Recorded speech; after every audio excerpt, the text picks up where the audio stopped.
কোন দুর্নীতিবাজ, কোন অনিয়ম, কোন খুনিরা যেন কোনোভাবে আশ্রয় প্রশ্রয় না পায়।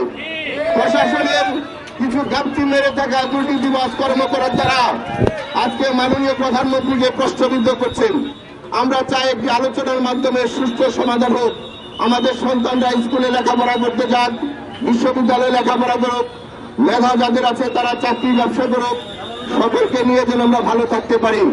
কিন্তু কারো মায়ের যেন বুকের রক্ত না ঝরাতে হয়, জুয়েলের মতন সন্তানরা যেন শহীদ না হতে হয়, সেজন্য আমি রাষ্ট্রের সকল নাগরিকদের প্রতি অনুরোধ করব এবং রাজনৈতিক ব্যক্তিদেরকে অনুরোধ করব, আপনারা আলোচনা করেন, সুষ্ঠুভাবে সমাধান করেন। বঙ্গবন্ধুর কন্যা মাননীয় প্রধানমন্ত্রীর থেকে দেশপ্রেমিককে অন্য কেউ হতে পারে না। মাননীয় প্রধানমন্ত্রীর সাথে আলোচনা করে সুষ্ঠু সুন্দরভাবে সমাধান দিন। কারণ আজকে আমাদের দেশের সেনাবাহিনীরা তারা আইন শৃঙ্খলারও দায়িত্ব নিয়েছেন।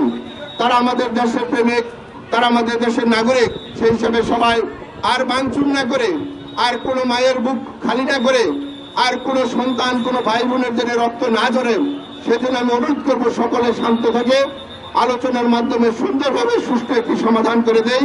আমাদের সন্তানরা লেখাপড়া করুক, আমাদের মানুষ যেন ন্যায্য মূল্যে তারা খাদ্য পায়, তারা যেন তাদের কর্মটা পায়। সেজন্য যে অবস্থায় আছি সবাইকে সহযোগিতা করব।